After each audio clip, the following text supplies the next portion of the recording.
Simposium Sempena Hari Kanser Sedunia ini telah diadakan di IKN anjuran KKM. Saya sempat juga memberikan nama melalui Cancer Survivor Malaysia dan Canwork. Ia juga ada dibuat secara live melalui Facebook Cancer Survivor Malaysia dan Kementerian Kesihatan Malaysia. Akan peserta adalah peserta yang senasib dengan saya dan beberapa pandangan juga turut dilontarkan untuk dikongsikan. Sempena Hari Perasaman Kanser Sedunia yang dirasmikan oleh Menteri Kesihatan Jamaluddin, kita lawatan ke tapak. Pagi ini kita akan interview pula Dr. Anis untuk episod seterusnya. Kalau dahulu semasa berkhidmat mengendalikan beberapa pameran pencegahan rasuah di bahagian pendidikan masyarakat SPRM, saya akan pastikan tetamu VVIP diberi penerangan yang jelas tentang bahan-bahan yang dipamerkan. Kini, kita sebagai pemerhati dan menunggu peluang sahaja untuk mendekati tetamu yang merasmikan simposium kali ini. Ya, inilah kita punya seluruh ni Kapal Cancer Survivor Malaysia untuk tunjuk ke Ana Rohana Jasman. Thank you. Kami juga mengambil kesempatan ini untuk bersua muka, berjumpa kawan-kawan yang selama ni kami bersembang di dalam WhatsApp group dan Facebook sahaja. Kami juga mengambil peluang ini untuk bertukar-tukar pandangan serta mengutarakan beberapa soalan untuk dirungkaikan. Suap foto, bersembang tahap kesihatan masing-masing dan macam-macam lagi melepaskan rindu. Mesra pesakit dan pelawat. Kanser adalah salah satu penyakit tidak berjangkit NCD. Kanser bukan sahaja memberi kesan kepada pesakit, tetapi ia juga memberi kesan, termasuk kesan psikososial dan ekonomi kepada keluarga serta pembangunan ekonomi negara. I lost my father to cancer when I was 16. That was 30 years ago last week. My wife lost her mother to cancer also. So we are very, very familiar with cancer as family members who saw their parents pass away from cancer. Was 2 years. But the diagnosis for my father to when I lost him was 4 years for my wife and my wife's mother. Terima kasih Dr. Anis for the kind words tadi. So kerana ini of course kepada saya dan isteri saya sangat bermakna. As we know, sebagai penyebab kematian kedua penting selepas penyakit jantung ischemic heart disease, kita cuba mengurangkan rawatan. Kita detect lebih awal lagi. Of course, the outcomes are much better with early detection. Ataupun lifestyle sangat-sangat penting dalam memastikan kita dapat menjaga ataupun menurunkan insidens kanser di negara kita. Semua rakyat sepatutnya menerima penjagaan serta rawatan, termasuk maklumat berkaitan kanser yang sama dengan orang lain.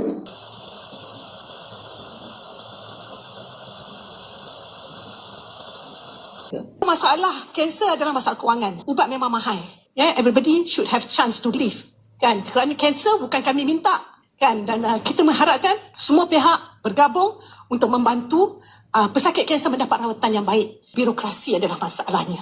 Zaman sekarang, zaman internet. Korang kalau boleh buat online, buat je lah online. Jangan fikir nak kena pergi cari. Pesakit kanser bukan ada masa. Kita kalau yang dah terlantar, kita tak ada masa nak pergi pejabat naik turun. Tapi malangnya, apabila kita tak ada banyak knowledge dan ilmu, kita tak ada akses kepada nak tanya soalan. Faktor umur, sejarah perubatan, contohnya keadaan fizikal pesakit itu sendiri juga memainkan peranan penting. Ketiga, termasuk juga yang faktor-faktor lain yang mana kita kata apa jenis rawatan yang terdapat di kemudahan atau fasiliti kesihatan tersebut.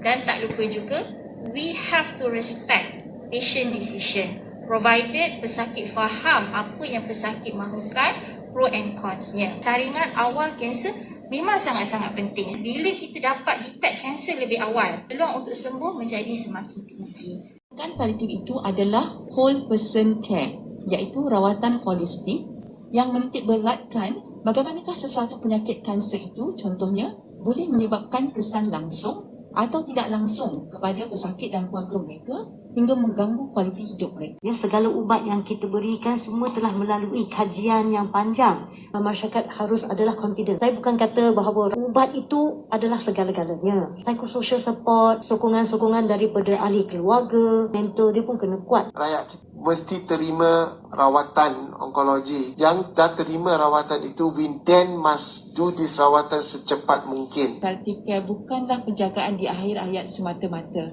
dan tugas kami adalah untuk memastikan peningkatan kualiti hidup pesakit dan keluarga mereka sepanjang mereka menjadi pesakit kanser. Rujuk kepada laman sesawang Malaysian Hospice Council, palliative care is everybody's business. Setiap bisnes yang kita lalui mesti akan ada cabaran. Yang penting is how we take it benda tu positively, work each other, will not try to against each other. So pelbagai pihak perlu memainkan peranan. Kita aim untuk something yang lebih bagus. Kanser adalah satu perjalanan yang jauh. Two things lah. Nombor satu, rakyat kita, pesakit kita mesti terima rawatan onkologi. Kalau dia tak nak terima, then perbincangan yang selepas itu is of no point. Dah terima rawatan itu, we then must do this rawatan secepat mungkin. Make it complete and holistic from beginning to end. Tak kisah kalau private or public, but we need to treat the cancer immediately. Palliative care is everybody's business. And please remember that palliative care bukanlah penjagaan di akhir hayat semata-mata. Dan tugas kami adalah untuk memastikan peningkatan kualiti hidup pesakit dan keluarga mereka sepanjang mereka menjadi pesakit kanser dan sudah mereka menjadi survivor dan sebagainya. Ya. Jadi saya menyuruh kepada rakyat hadirin sekalian bahawa palliative care is everybody's business. Thank you very much. Perkongsian pengalaman pesakit yang hidup, yang masih survive itu sangat penting untuk memahamkan masyarakat dan memberi satu testimonial bahawa rawatan itu selamat. Kita mengharapkan apa jua aktiviti yang Cancer Survivor Malaysia atau apa jua kumpulan sokongan lakukan dapatlah mendapat sokongan daripada semua pihak. Kami ni adalah individu yang bangun dari kejatuhan semalam. Kami dah lalui rawatan dan kami mahu suara kami didengar. Dan yang paling penting sekali, apabila kami bercerita, masyarakat akan percaya. Kemo itu selamat, radioterapi itu selamat, pembadahan itu perlu dilakukan. Buatlah rawatan saringan awal kerana saya adalah salah satu contoh bahawa saya boleh berdiri dan bercakap pada hari ini. There is hope. Ya, seperti yang pagi tadi YB dah katakan, no longer cancer ni bukan lagi lah satu macam death sentence. Kita dengar cancer je semua ni gerun, semua ni takut kan, there is hope. Dan daripada pihak pharma ni, sebab tagline kita adalah innovative medicines for all. Kan, so kalau kita tak nak cerita pasal cost ke apa ke, actually member-member dalam pharma ni kita dah membawa banyak inovatif, ubat-ubat yang inovatif ke dalam Malaysia, yang macam targeted therapy yang disebut oleh Dr. Suhana tadi, macam biologics, chemotherapy yang terbaru, yang terkini. Sekarang ni semua sudah pun berada dalam Malaysia. Of course, salah satu daripada cabarannya yang kita melalui adalah kelambatan untuk mendapatkan sesuatu approval lah untuk segala ubat nak masuk Malaysia ni. Sebenarnya mengambil proses yang lama. Dia punya application pun dalam 2 tahun ke 4 tahun jugalah. So itu juga satu jurang. Kita nak mempercepatkan supaya kita boleh mendapatkan inovatif, ubat-ubat yang inovatif yang boleh masuk ke dalam Malaysia lagi cepat. Dan kalau nak kirakan secara jangka masa panjang kan, disebabkan ubat-ubat yang inovatif ini kita telah membawa kepada Malaysia, so kita boleh mendapatkan rawatan itu di Malaysia secara lebih murah. Zaman dulu kan, nak dapatkan rawatan kanser yang canggih di Malaysia tak ada. Pergi ke negara lain untuk mendapatkan rawatan yang paling canggih untuk kanser. Tetapi sekarang saya rasa macam terharu jugalah sebab perubatan yang paling canggih pun telah pun kita boleh dapatkan di Malaysia, dan itu pun telah menurunkan kos secara signifikan. Dapat kita rumuskan bahawa jurang utama adalah berkaitan dengan akses. Daripada pengesanan awal, rawatan, pendidikan kesihatan, sokongan, kadang-kadang sokongan keluarga juga. Keluarga sendiri, family sendiri Ini dipengaruhi oleh lokasi, ekonomi pesakit. Dia mampu, tak mampu, the poor, the rich, budaya hidup kita dan tahap pengetahuan, sikap dan sebagainya. Tapi kita juga dengar tadi disebabkan oleh fasiliti perkhidmatan to approach those patients who are just diagnosed and just informed of the news. Kadang ubat mahal sangat. Segala rawatan dan layanan di IKN begitu baguslah daripada dulu, tapi lately follow up jumpa onko tu sehingga 5 jam. Kalau boleh Nak tanya macam mana pesakit yang buat rawatan di swasta untuk mendapatkan Herceptin yang mungkin lebih murah di government. macam mana cara untuk kita percepatkan pembelian ubat. Ni memang kita kata sedikit cabaran kita dalam orang kata counselling untuk ataupun merawat pesakit kanser. Sebenarnya masa yang agak panjang memang diperlukan. Kita tak boleh nafikan, especially satu bila kita nak break the bad news. Sebab tu nanti ada kalau masa kita terlalu cepat, okey, encik you ada sakit ni, yang ni untuk kita buat rawatan macam tu saja. So akan menyebabkan pesakit tidak tak dapat kurang maklumat, mungkin menyebabkan salah faham. Lebih-lebih lagi bila pesakit bertanyakan soalan-soalan sensitif. Kebanyakan sesi kaunseling pesakit kanser ni memang kita perlukan masa dan kita sebagai pengamal perubatan perlu beka. So cabaran itu dari segi masa untuk pemilihan supaya pesakit boleh ni. Dan bila mana peningkatan dari segi bilangan pesakit itu semakin ramai, contoh di IKN, masa tahun 2013, kes baru kita hanya 800 saja. Tahun 2021, 3,300. Follow up kita 26,000 ya tuan-tuan dan puan-puan. Jadi sebab itulah kita nampak penambahan yang ketara dalam waktu menunggulah. So tapi kita akui sebenarnya kalau kita duduk dan analyse this issue, mungkin sedikit ada langkah penambahan boleh dilakukan. Tapi sebahagian daripada faktor penyumbangnya yang macam saya sebutkan itulah masa yang kita perlukan untuk menerangkan dari masa ke semasa. So berbalik kepada isu Herceptin, kita jangan sebut Herceptin lah di sini, kita just lamsam benda ni sebagai topik rawatan bersasar atau targeted therapy. At certain extent, kita tak boleh nafikan rawatan targeted ni sebenarnya memang memerlukan kos yang tinggi, memerlukan kos yang tinggi. Sebab itu, okey, ini kita kata pengetahuan secara keseluruhan. Kebanyakan targeted therapy ni sama ada kita beri pada penyakit yang peringkatnya dah agak tinggi ataupun peringkat memang dah advance, iaitu peringkat yang mana kanser dah pergi melarat ke banyak tempat. Sebab itu tadi kita tengok dari segi semua panel berkata Dr. Maznam, pengesanan awal tu lebih penting. Okey, tapi bila kita sebut yang tadi encik tu kata mahal sangat, 3 saka, saya rasa itu memang Herceptin sebab 7,000. Puan yang sana tu pun cakap sampai 10,000. Kita tak nafikan kos tu agak tinggi. Tapi bila kita nak kaitkan dari segi harga ubat macam mana juga, sebenarnya apa permasalahan yang telah diutarakan oleh hadirin tu sebenarnya it's all about a sistem kita. Okey, kita tidak kata siapa lebih bagus atau memang kita punya sistem ni tak bagus atau tempat lain lebih baik atau sebagainya. So hakikatnya kita ada sistem yang mana kita mungkin perlu perbaiki. Okey, tapi dah tentu ada juga langkah-langkah kita kata penambahbaikan. Satu contoh, menyenarankan ubat targeted therapy dalam senarai formulari KKM tu adalah tujuannya menurunkan untuk harga tu. Dan kita dari satu sudut yang lain, budget belanjawan daripada usaha kerajaan terhadap ubat-ubatan targeted ni kita tak nafikan terhad. Sebab tu bila mana kita kata objek tanyakan soalan-soalan sensitif, terutama macam Puan Zuraini cakap berapa lama saya boleh hidup. So benda tu kalau sebagai seorang doktor takkan kita nak cakap well Puan you ada 6 bulan saja. It sounds sebagai seorang manusia juga saya rasa benda tu terlalu straightforward, yang kadang-kadang mungkin ada pesakit yang rasa doktor ni macam tak jaga hati aku langsung macam tu kan. So kebanyakan sesi kaunseling pesakit kanser memang kita perlukan masa dan kita sebagai pengamal perubatan perlu beka. So cabaran itu dari segi masa untuk pemilihan supaya pesakit boleh ni. Dan bila mana peningkatan dari segi bilangan pesakit itu semakin ramai, contoh di IKN, masa tahun 2013, kes baru kita hanya 800 saja. Tahun 2021, 3,300. Follow up kita 26,000 ya tuan-tuan dan puan-puan.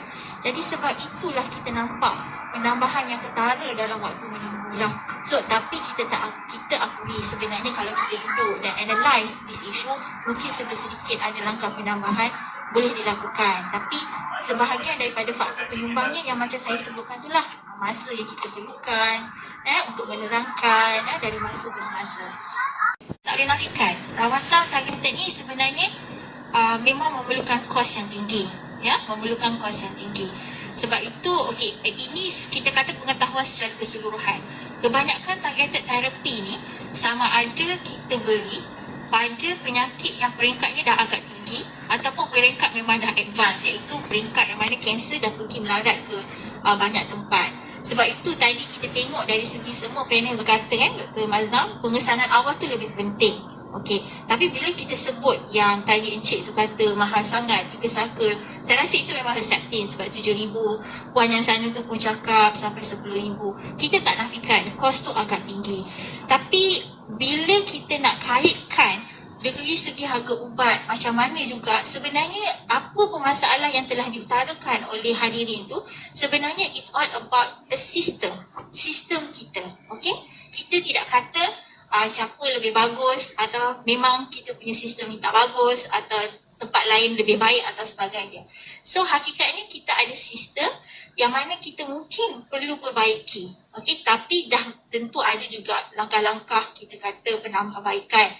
Satu contoh, menyenaraikan ubat targeted therapy dalam senarai formulary KKM tu adalah tujuannya menurunkan untuk harga tu. Dan kita dari satu sudut yang lain, bajet belanjawan daripada usaha kerajaan terhadap ubat-ubatan targeted ni kita tak nafikan terhad.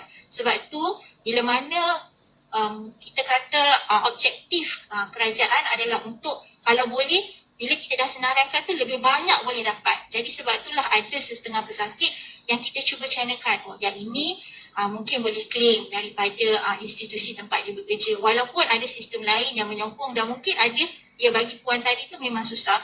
Tapi hakikatnya itu adalah salah satu usaha kita untuk meramaikan lagi bilangan pesakit kita yang boleh mampu untuk mendapatkan akses rawatan targeted therapy.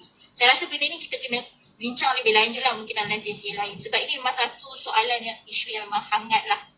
Sebab itu soalan emas kita kata takut kita ni. So sekarang ni kita juga terima kasih Dr. Maya. Mungkin a brief comment on that. Perubatan tu saya rasa Dr. Sana telah pun address. Yang saya nak touch on sikit tu berkenaan dengan komen daripada saudara daripada Makna tadi kan, berkenaan dengan perjalanan dia dan kenapa setengah-setengah patient tu tidak mengenali di mana boleh mendapatkan tempat-tempat untuk mendapat bantuan seperti bantuan daripada Makna ke bantuan mana-mana. Tuanlah objektif kita adalah kita nak menjalankan apa yang disebut sebagai patient navigation program. So patient navigation ni sebenarnya adalah satu program yang sangat diperlukan bukan saja untuk kanser tapi saya rasa paling penting untuk kanser sebab perjalanannya jauh. Jadi dalam patient navigation itu adalah macam roadmap tau. Jadi apabila seseorang tu mengetahui dah dapat diagnosis. So, kebanyakan patient yang saya tahu daripada pengalaman sendiri, apabila patient tu mendapat tahu bahawa dia mendapat diagnosis kanser, bukan soalan yang pertama dalam otak tu bukan, okey, mana saya nak dapatkan rawatan. Bukan. Biasanya soalan pertama dalam otak ni, berapa lama, siapa nak jaga anak saya, hutang rumah tak bayar lagi, nak pergi rawatan ni, siapa nak hantar anak ke sekolah, kan, benda-benda yang praktikal seperti ini yang menjadikan persoalan. Selepas tu mereka kena handle lagi masalah-masalah keluarga lagi, masalah kewangan lagi, kerja lagi. Saya nak bagi tahu bos ke saya tak nak bagi tahu bos saya, kan. So semua ni berkaitan. So semua ni perkara-perkara yang termasuk dalam kehidupan seseorang pesakit kanser. Apabila dia mendapat diagnosis tu, apa dia nak buat? Perkara pertama macam mana? Perkara kedua macam mana? So apa yang diperlukan adalah satu roadmap untuk setiap pesakit. Dan itu yang disebutkan patient navigation. Macam mana nak navigate seseorang selepas dia mendapat diagnosis. Okey, sekarang ni saya kena buat macam mana dulu? Saya kena pergi jumpa doktor dulu ke? Saya kena daftar dengan IKN ke? Ke macam mana? Saya kena jumpa nurse ke? Dan selepas dia dah menjalankan rawatan, sekarang ni dah menjalankan rawatan, saya kena buat fisioterapi ke? Saya kena buat macam mana, kan? So, navigation ni sangat penting. Jadi itulah satu benda yang saya rasa kita perlu tekankan lah. Dan Malaysian Cancer Care Coalition sebenarnya itu adalah satu program yang kami bertujuan lah untuk menjalankan dalam masa depan. Terima kasih. Terima kasih juga pitching pun mustahak bagi panel yang lain. Tidak ada komen lain. Puan Su. Okey, saya cuma nak jelas sikit saja. Masalah tentang pesakit kanser adalah menguruskan emosi. Dan salah satunya ialah memanglah kumpulan sokongan diperlukan. Saya pernah cadangkan kepada ongkos saya supaya rawatan fisioterapi, psychiatrist dimasukkan ke dalam treatment kami. Maksudnya engkau automatik je diagnose Raini Kamar, diagnose dengan kanser. Lepas ni pergi jumpa Dr. Omar dekat unit psychiatrist, dapatkan nasihat counselling secara profesional. Sebab this is very important, kan? Kerana kadang-kala kumpulan sokongan ni tak semuanya profesional. Saat lagi you dapat back kumpulan sokongan, dia akan bagi cadangan yang salah. So at least the first one, pesakit kena jumpa a professional counsellor. Thank you. Itu selamat. Dan kita mengharapkan apa jua aktiviti yang Cancer Survivor Malaysia atau apa jua kumpulan sokongan lakukan dapatlah mendapat sokongan daripada semua pihak. Kerana you should empower us. Kami ni adalah individu yang bangun dari kejatuhan semalam. Kami dah lalui rawatan dan kami mahu suara kami didengar. Dan yang paling penting sekali, apabila kami bercerita, masyarakat akan percaya. Kerana kami dah lalu dah. Kemo itu selamat, radioterapi itu selamat, pembadahan itu perlu dilakukan. Buatlah rawatan saringan awal kerana saya adalah salah satu contoh bahawa saya boleh berdiri dan bercakap pada hari ini. Thank you.